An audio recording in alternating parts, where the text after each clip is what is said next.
Shalom to the hopeful elect of Israel. Let us give all praise, glory, and honor to Yahweh, Bahashem Yahweh Shai, Bahashem Rukwakadash, and double honors to our beloved elders and apostles of the Great Millstone, GMS. How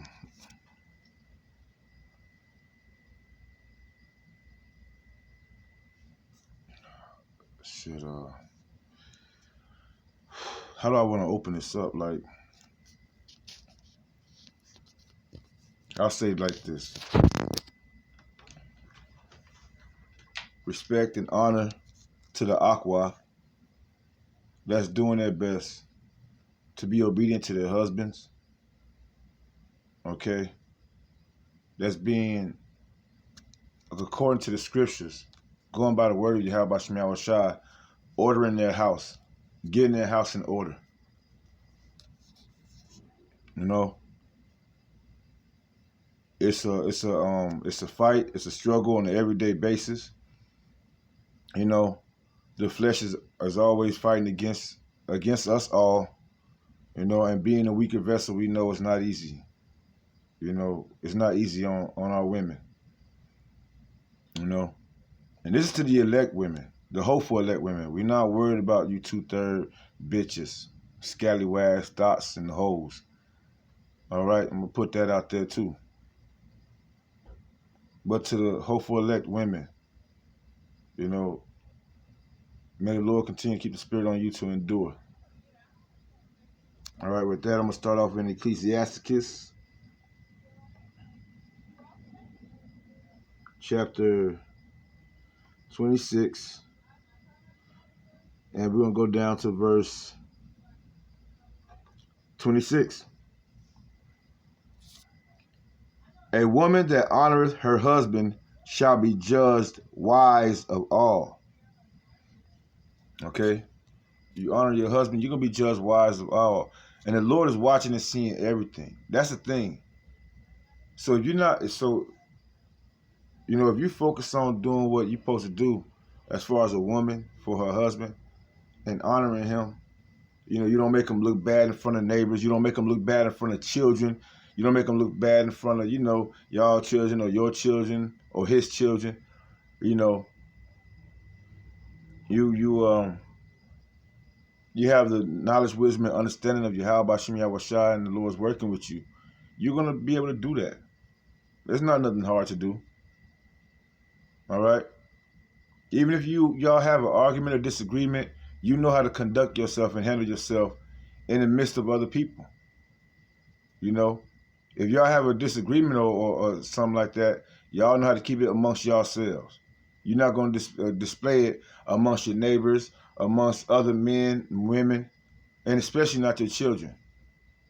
Y'all go for a walk, y'all go and set up a dinner or something like that. Y'all have a casual man and woman conversation, an adult conversation. We not kids. All right? That's something a 2/3, female would do. Act like, elementary school in the lunchroom. Want to make everybody, let everybody know something bad going on. All right? Again, Ecclesiastes chapter 26, verse 26.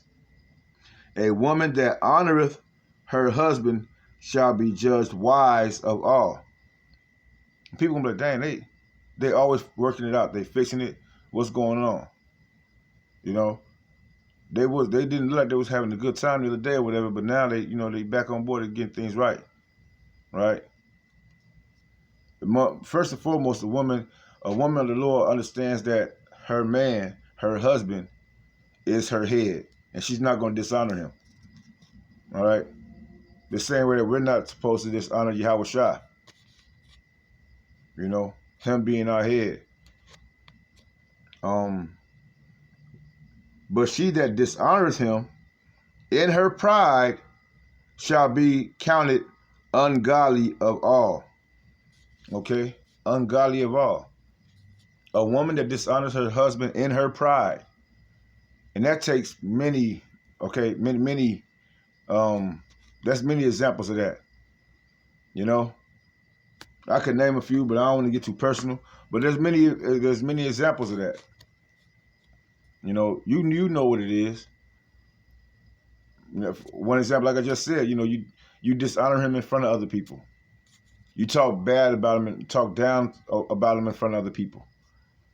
You know, especially to him, especially like in his face, like emasculating him, which is what society has taught y'all on the West, here in the West, Western Hemisphere, whatever, has taught y'all to look down, to demean, to take advantage and discourage the so-called, the so-called Negro, Latino, Native American Indian man, West Indian and Haitian man, so-called.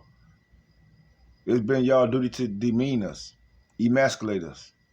But something new is happening in the world. All right. I want to get this. Let me get this one scripture.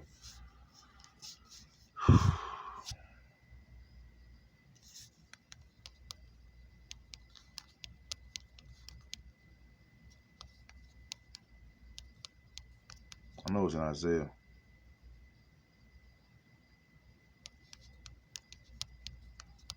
I know. Don't pay no attention to it. Don't pay no attention because I know it's gonna pop up. The right ones are gonna pop up. The water Yahweh.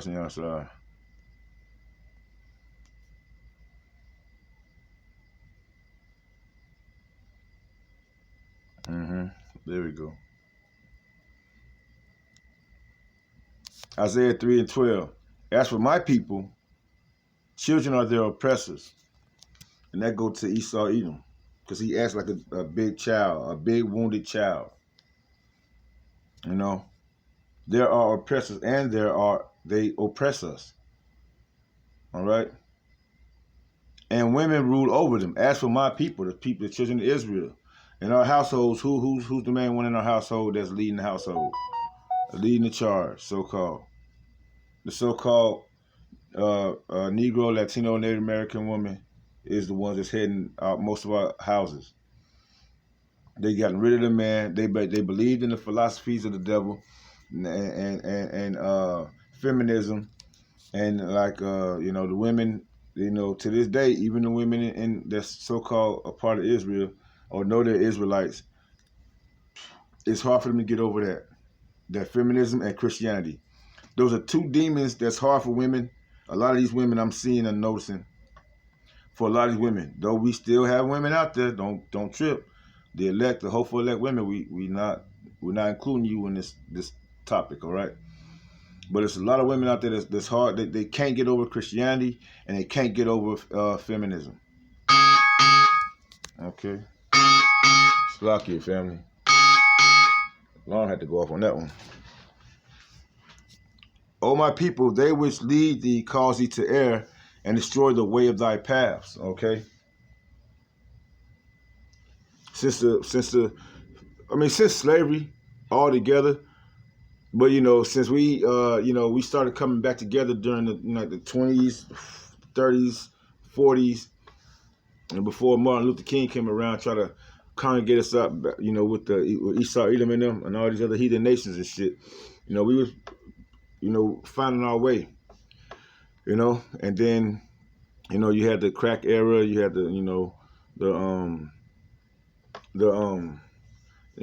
like I said, from Martin Luther King bringing everybody together. Then you had the crack era and all these things happening, that threw us off as a people. And our women are a big part of that. A big part of the destruction of the children of Israel. All right. But in these last days and time, the Lord is doing something new, which makes me want to pull up this video I just seen.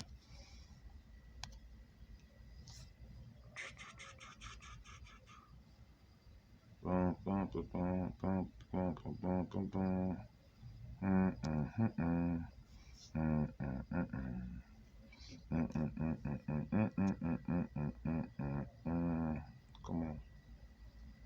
Yeah. It's a judge, too. Let's go. We need men, black women. Do we need them? Oh my gosh. Like, what question is that for one? Who else asked you? Who else asked their nation of women a question like this? That's how destroyed we is, man. Let me go back from the beginning though. This old fake ass. looking chick. Men, black women, do we need them? Oh my gosh. Yes. I know we not need them. Yes. I go back to the crack cocaine epidemic. For some reason, I don't know, society was able to convince us that we should throw our men away. They told us that our men had no value. And so what did our men start to believe? That they had no value. And then we became surprised or upset that our men started to disappear. But if you start to tell our men that they have no value, and our men start to believe they have no value, they believe that they are doing the best thing for you by not being there. Mm-hmm. And so I'm passionate about this because I hated when people did that in my own family, when they tried to make me devalue my father because he had an addiction. He is mine. He is my father, and he has value, and everything that he has done in spite of his addiction still contributed to my life. We need men, black women. Do we need them? Oh my gosh. Yes. I know we not need them. Yes. I go back to the crack cocaine epidemic. For some reason, I don't know, society was able to convince us that we should throw our men away. They told us that our men had no value. And so what did our men start to believe? That they had no value. And then we became surprised or upset that our men started to disappear. But if you start to tell our men that they have no value, and our men start to believe they have no value, they believe that they are doing the best thing for you by not being there. Women don't know the power in their tongue. You know? The simple thing is just honoring your man. You know? No matter what hell you're going through. We all going through hell. We all going through trials and tribulations. All right? And women, they can start off saying all type of good things about you. But then after a while, they start sitting up there, you know, because they're not putting on they look at all the things around them, what other women got, what other women doing, and they feel like they should be in their shoes. You're not supposed to be in a spirit of mirth, you know, having fun and partying up, you know. And the women that's not looking forward to those type of things, those are the ones that's actually being taken care of properly. All right, or to a certain extent, you know, because I don't know nobody else's lifestyle and everything like that. But those that's understanding what they're involved in, they're okay. They're not tripping whether they have or they don't have. You know, they're not consumed with what they see on TV. Their mind and their heart is stayed on the Lord. Watching edifying videos from the Akim, from GMS, and those with the same like-minded doctrine. You know, and reading scriptures. You know, while a lot of these other women, even those that so-called think they're in the truth, they spend most of their time watching TV programs and playing games, you know, and dealing in the world, and they wonder why their life was falling apart. All right. I'm gonna get one more piece up. I'm gonna close out on this. Let's go here. Because since the 60s, this has been coming into fruition.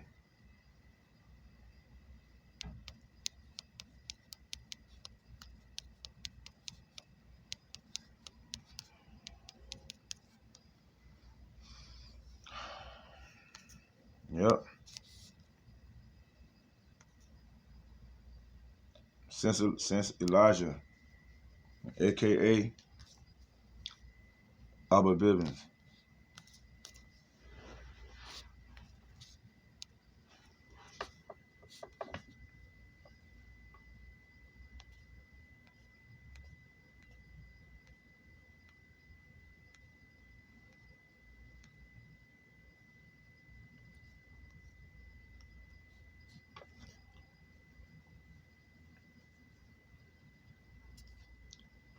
I'm sorry, verse 5. Behold, I will send you Elijah the prophet, who is Abba Bivens, if you can receive that in the spirit, before the coming of the great and dreadful day of the Lord.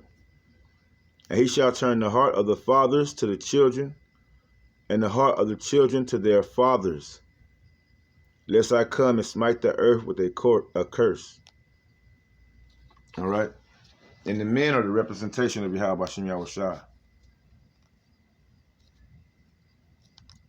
And you heard what she said. It's nothing that they could tell her that'll turn her heart away from her father. And she said that happened since the crack epidemic. When did the crack epidemic happen? Or the 60s, 70s, 80s? And really in the 80s, it really hit hard in the 80s. You know? And to this day, feminism, right? Feminism was on a rise during those times as well. You know, and a lot of y'all women, man, y'all not going to be able to keep on telling lies to your children. They're going to believe it. They're going to see for themselves. Yeah, you might have a lot of men out here that, you know, they 2/3. They in the world, right? Which y'all probably would have been a perfect match for, if anything. Talk about 2/3 women. You know, the Lord, if you're a woman, the Lord gonna get rid of that dude for you. You know, and if he end up having to go into the spirit world, you'll be able to marry back with another man. You know, but you can't. You know, if y'all, you know, if you're dealing with a 2/3 Israelite man or whatever, you know, he probably not a 2/3. You know, he probably just don't believe. And you know, through your works, you know, through your faith, he might be converted. You know, and likewise for a man that's dealing with a woman that's not necessarily a 2/3, but she's just probably not believing. You know, don't have the faith or don't really know all that well. Through your works, and you know, over time, she might be converted and be saved. That's all that's all in the hands of the Heavenly Father and His only begotten Son. At the end of the day. But I just wanted to say that, man, and get that off my chest, because I seen this little, you know, this short. I'm like, you know, not all of our women do not have that destructive mind state of tearing down their house. You know, a virtuous woman is going to build her house up, you know, through the spirit and power of Yahweh Bashem Yahushua. And I hope this lesson is edifying. I'm going to close out giving all praise, glory, and honor to Yahweh, Bashem Yahushua, Bashem Rukwakadash, double honor to our elders and apostles of great millstone, and to the elect of Israel, Shalom.